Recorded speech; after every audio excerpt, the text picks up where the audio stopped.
And away we go. Okay, so no, I've not been replaced by a clone that is like a version of me, but slightly cleaner, more styled, and well slept. It's me, Justin Schumann. I am all three of those things because I am home from Japan and I got a haircut. And we have good lighting again.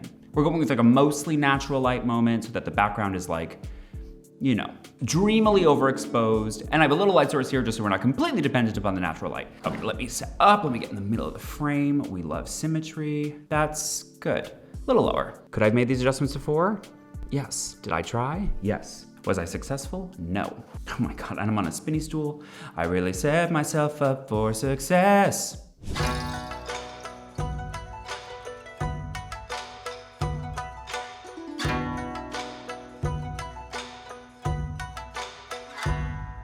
So this is, I think, vlog 8. So you've seen vlogs 1 through 7, which I filmed very much in Japan. And today we are home at my apartment in New York City.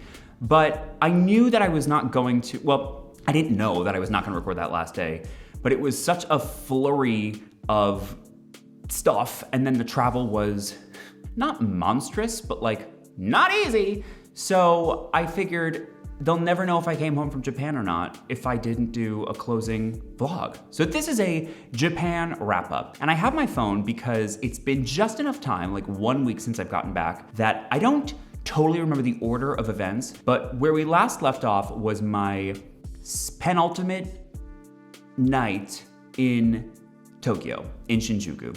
I had gone to that big entertainment tower. I'd been with Alex, that woman I met from Northwestern that lives in Chicago. And I woke up the next day, Sunday, my final day. So that's where we're at right now. We're gonna start there and I will take you home with me, which is more than I can say for one of my pieces of luggage, but we'll get there. Going to my phone. So I woke up on that Sunday and I felt great. I feel like you've been on vacation for exactly the right amount of time when you are like, wow, I feel so filled up by this and also ready to go home. You know what I mean? And I was ready to go home. I missed work, I missed home, I missed all the things. So I woke up, I went and got a quick little massage, which was like a last minute decision, totally fine. And then I was gonna meet up with Ellen to see her for the last day, which I thought was really, really nice. Plus, I had decided that I wanted to get some glasses. Now, rewind, I got LASIK in like probably 2020? Yeah, 2020. So like into the pandemic, but like into it enough that we were back to like doctor's appointments and things. So I will say credit to my ex because he was great that night. I didn't have like terrible vision, but I never would have like driven a car without glasses or my contacts, right? I've worn contacts for 15 years. My eyelids literally became intolerant to the silicone in contacts, which no one ever told me was a thing. So just know if you've been wearing contacts for like a really fucking long time and they start to bother you, go like see your eye doctor. I felt like I had sand in my eyes at all times. So I ended up having to be out of contacts for several months and the doctor was like, I could maybe put you back into like dailies, but you're most likely, and I finished her sentence, I was like, gonna need LASIK, which I was not thrilled about at the time because I was terrified. However, I did a lot of research. I found a doctor I love. I went to Dr. Kelly here in New York City, not sponsored, and he was amazing. So I got LASIK, I have 20/15 vision, very proud of it. But in Japan, there's a few things that are like, if you're gonna buy something there, buy this. I would say that's like makeup, skincare, sushi, and glasses. Like the markup on glasses is just non-existent there. So there's 2 stores that I saw were mainly the prevalent ones, JINS and ZOFF. And I'd gone to JINS with Ellen like that second day I was in Shibuya, but we went to Ebisu. And I found this one pair of frames that I like loved. So I said, like, let me think about it for a few days. If I really, really want them, I'll come back and we can get them before I leave. So, needless to say, I wanted them. So I have them here, so I'm gonna show you what I bought, and I'll tell you the story. So this is the pair, I'm gonna put them on in a second. This is the pair that I saw, and I was like, I fell in love with these. 1 second. Cute little box, right? It says JINS. Love a hard case, because then I can just throw the thing in my bag. Ah, receipt in Japanese, we love it, proof. Oh my gosh, I love these so much. Let's see, I'm probably gonna have a crazy reflection in my frames, but. Right? It's giving LensCrafters, still shot. It's giving ocular health, still shot. It's giving like 1960s nerd to me, and I am beyond obsessed. So I don't need them. There's no prescription. They are just a really beautiful piece of glass in front of my eyes, but I love an accessory. So we have a pair of accessory glasses now. Or do we? No, we do. But they were so inexpensive comparatively because then I went on the Gins website, and I don't know if there's any brick and mortar Gins here in the United States, but they do have a website, very much like Warby Parker, that very much does have brick and mortars here. And once I saw what they actually cost online and what they cost in the store in Japan, I was like, maybe I'll look around the store one more time. So I didn't find anything that I was obsessed with, but since I knew what I realized I loved about those frames was the shape of the frames. I just love how big and chunky they are on my face. So I then got these. Right? It's giving nerd who you copied off of in math class.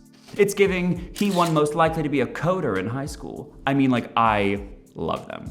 And they're really not, like, I'm shocked because I have a light here and it's not really glary or anything. Anyway, I don't need to do this video with glasses on. That was one of the bigger events of that day. The day was to culminate in the, like, ultimate transcendent head spa experience, right? We've talked about head spas like way earlier on the trip, and this one lived up to its promise. So between glasses purchasing and that, we went and we got a meal. I tried okonomiyaki for the first time, which is like a circular sort of like, I kind of likened it to egg foo young, but frankly, it's much better. And it originated in Osaka, but I did not have like the best day in Osaka, so I did not get it there. And then Ellen gave me the most beautiful gift. She gave me a stamp that has my name in Japanese, etched into it, and an ink pad, so I can like stamp my name in Japanese, which I thought was so thoughtful. I'm not great at receiving gifts because I'm very good at giving them, and I'm just like, no, I don't need gifts. But if any of you want to send me gifts, like, please let me know. I can be gracious about it. And I just thought it was so thoughtful, and I'm very grateful. So thank you, Ellen, if you're watching. So we did that, and let me check the phone. Right, and so then we went to this head spa. So we went back so we're in Ebisu because that's where the mall was with the Gins, and that's where we ate, and then we go to this head spa location. It is a salon, by and large, and we do the paperwork, Ellen does all the translation, fab. Basically, it's like a whole sort of like ritual, and they like showed me this menu, and I have a picture, we'll like put it up on the screen, you can like see, and they translated the menu into English.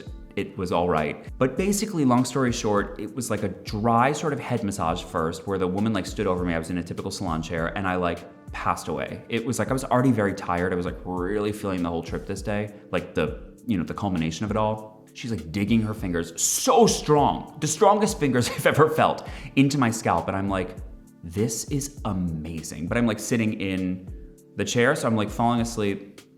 It's like that, like, don't fall asleep in school thing. But I keep, so she's great. She's like holding me up. And that was just like step one. Once they're done with that, they bring you into like a cordoned off sort of booth, doesn't really do it justice, but curtained off room, and Ellen was in one and I was in another. And it is the typical like sink that you would get your hair washed in a salon, but the whole everything else is not. Because you're in like this like comfy lazy boy recliner moment. She like covered me in blankets. There's like ambient noise. There's like clearly oils in the air. Like it smells incredible. And what transpires must be like 45 minutes of my head getting washed. So what is she doing? Well, there was definitely like shampoos involved and deep conditioners and definitely like scalp exfoliation. But to be honest, you're like hardly present. It's like your head is being immersed in a warm waterfall and the hands of God are ridding your scalp of its maladies, should you have maladies. I don't really have scalp maladies. Scalpides. Nope, hate it. I've left my body. I just enjoy the thing. She speaks not a lick of English and I speak not a lick of Japanese, so it's perfect. We're just sitting in silence. She's doing her job. It is so good. It makes up for the first one that was like, all right. So we finish up there, and the very last step is they give us a little blowout, and you have to remember how long my hair was, right? So she's got this tiny little round brush, and when I do like my own blowout, I've got like a pretty thick round brush because I like my hair to be pretty poofy. No, I feel like right now it's actually in like a good sort of like flat place. Not crazy poofy. She takes this little round brush and like all over my head does these like little waves. I did not take a picture, unfortunately, because it was pouring that day and we just had to focus on like getting to the next building. It was a little kooky. It was like giving like Shirley Temple reincarnate, but in Tokyo. So I only wish to take a picture. My hair will never look like that again because one, I can't recreate it, and two, I wouldn't if I could. After that, Ellen walked me back to the train station because I was gonna go meet up with the two boys, the friends, who I spent some of the trip with, to celebrate my last night. So I say goodbye to Ellen, so grateful. I mean, the trip was made so much better having her, someone who natively speaks the language and could guide me to places. just so grateful. So that's also a tip for going to Japan. Like, go on a tour, hire somebody, maybe a translator for a day or two, because it will shift your experience, because there's things you just can't do if you don't speak Japanese. So I take the train home. Also, fun fact, I was gonna be the voice for Conveyor Belt Sushi. Spoiler, we do end up going, but I'm like very crazy when it comes to being on time to places. And by that, I mean, I am never late. So we had originally said 8, and it became very clear to me because the glasses took like a half hour, and I got the second pair of frames like after I'd gotten the first one, so we'd wait another half hour. I start freaking out, like needlessly so. I'm texting with one of the guys, like, they're like, it's all right. And I'm like, but you know, So like, I am aware that it's a me thing, but we moved it to 8:30, and I was like, I don't know if I'm gonna be on time. I do this every time. I ended up being early, I ended up being the first one there. So I like sprint home, I don't even shower, I just like throw on new clothes, and then book it to the sushi place. It was the place I went, probably like my first full day in Shinjuku. It was the iPad one with the 2 conveyor belts, the one that like comes to you. The boys loved it. And then we went to, the night sort of devolved. We went to, there's like a section of gay bars in Shinjuku. They're not like spread all around. They really just like put them all together. And it was not busy, but it definitely wasn't empty. And it was karaoke. And we've already done karaoke once this trip. I've already made it very clear, I don't enjoy karaoke. Because I'm not fun, right? Like other people are like, can't name a single song. What just happened? Like, they all leave my head. Frankly, I was gonna sing What's Love Got to Do With It, and I was like, that's so on the nose, I can't do it. People are just enjoying themselves, like, again, hit me, baby, one more time. They're just living. I can't live, though, because I'm like, I care. It's annoying. I'm not fun in karaoke. I own it. I am not saying, like, no, maybe this time it'll be great. I'm just not fun, because I'm the one who's like, okay, I'm gonna sing this song,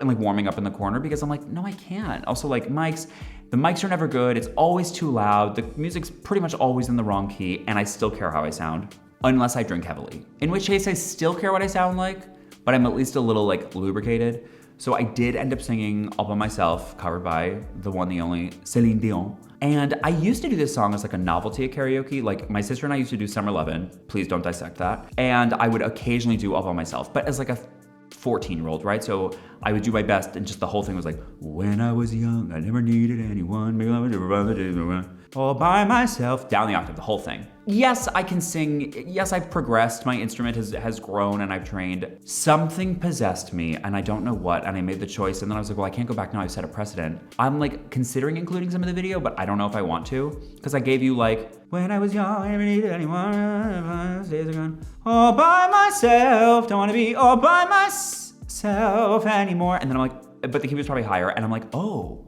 I'm singing it where she sings it, which then I like knew there's nothing you can do about it. Now you're like, you've climbed up the mountain, you have to get back down, which means I know that I have like, all by myself, like, don't want to be all by myself anymore. Like, I'm mixing, it is so too much. I think I sound terrible. In the videos, I don't sound that bad, but in my head, I'm like, well, this is it. This is the night I quit the business. But everyone in the bar loves it, and then they're like, wow, you're really good. But then I'm like, it's my job. And so there's always that layer too. Cut to, I'm not fun at karaoke. Sorry, I like will not pretend. Don't take me to karaoke, and never host a surprise party for me at a karaoke bar. You've been warned. So we do karaoke, we like really exhaust the night. It's probably like 1 or 2. The boys get in a cab, and I'm gonna walk home, where typically like that is not something I would do in New York City. I make sure I don't have a little like boogie, whatever.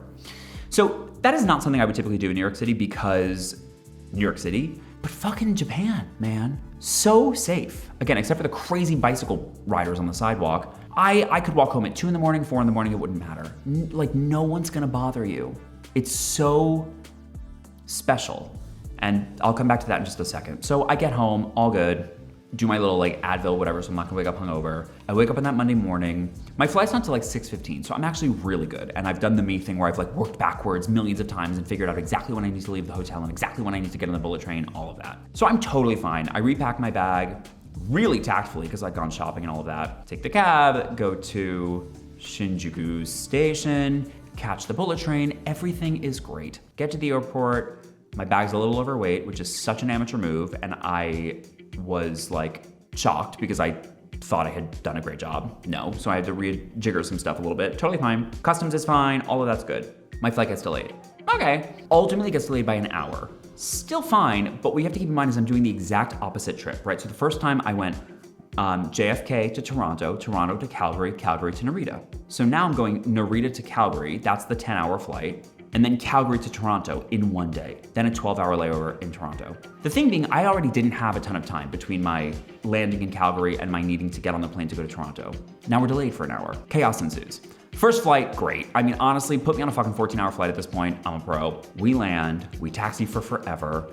And then I'm like, they make a couple of announcements about some flights and some special accommodations, but not mine. So it's like, I guess we're fine. I then realized like, we're not fine because I have a huge expansive airport to cover, have to go back through security because of customs and all of that. Canada, you guys, if anybody from Canada is watching this, y'all are thuggin' strict. And I get it, I'm all for safety and I'm all for whatever. I have too many toiletries, which is like, fucking course I do. I have lotions and potions for days. They need me to, they take out every single toiletry from my bag. So like my bag like gets the boop boop and goes off to the separate side. When they're like, whose bag is this? Mine. They take out every one of my toiletries and I play dumb and I'm like, oh, so like, can I not have those things? And he was like, well, they all have to fit in a 1 ounce bag. Me already knowing like, there's no way in fucking hell that's happening. But me also being like, my gate is over there and my flight's going to leave in like 8 minutes. So he's like picking them out and he was like, I'll let you pick what you want to keep. And I literally look at it and my like laser eyes like basically calculate the price of everything. And I just go most expensive to least, everything least expensive. I'm so sorry, my Vaseline, you have to go because this fucking special anti-aging serum from Paris, it's coming home with mama. So I like redo everything. I put it in the bag. It like really won't close. He's like, I have to check with my supervisor. And I was like, oh! So he does. He's like, sorry, I kind of made a mess. I have to like repack everything. And then I'm literally like, phone, wallet, keys, ID, Vax card, headphones, all the things, fanny pack. I run from security to the gate and like, she's like kind of being funny, kind of annoyed. She's like the woman behind the desk, where have you been? And I'm like, stuck at your customs and security, ah! Jetway door's closing and I'm like, did she get off the plane? I got off the plane, she got off the plane. I got on the plane, friends reference.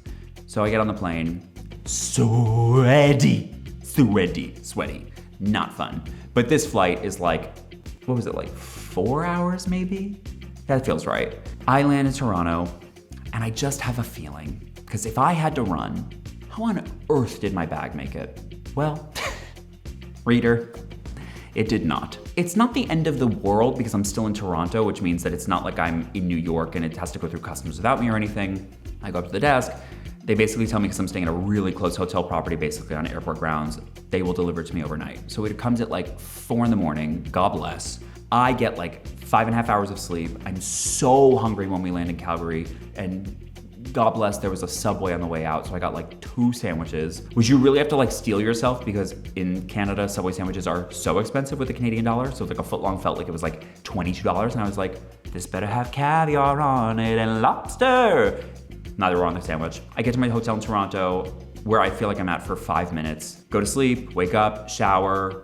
I go downstairs where there's a free breakfast, and like really nice one actually. And I was craving, like I told you a couple days ago into the trip, I was craving like pancakes, waffles. It was giving Western breakfast, y'all. It was like waffle maker over here with 2 kinds of batter, right? Like a buttermilk and a blueberry.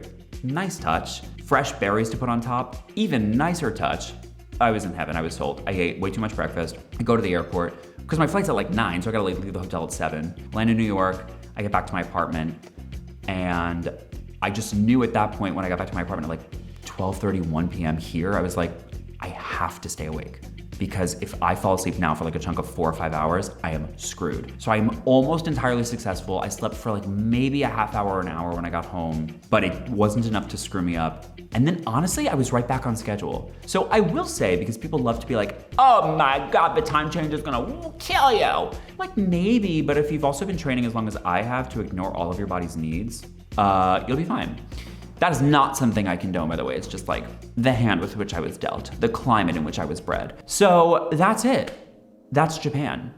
I will also share a fun fact, and it's on this channel now, so you should go take a look at it on YouTube because, frankly, take a look at it here on YouTube instead of TikTok. One of the videos that I posted that I told you guys about actually first, you just didn't see it first because those videos didn't go up early enough, about the guy in the park went like mega viral on TikTok. We're talking like 6 million views for a nearly 8-minute long video, but it clearly is impactful to some people. It's clearly impactful to a lot of people. And so if you watch this, check it out on YouTube where it could definitely use the views. So coming back to New York was amazing, and at the same time, a little hard because it is really gross here. Not everywhere, but there's a lot of trash and there's a lot of angry people screaming like everywhere. I got yelled at the first day I got back.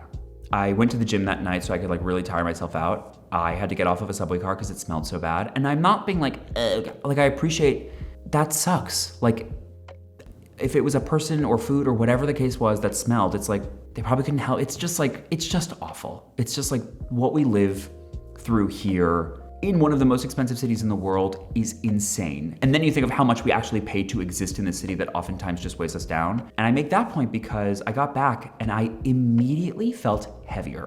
Now, I'm not always the happiest person. I won't even say that I'm frequently the happiest person, but it's not all the depression, which I totally thought it was. It's this place.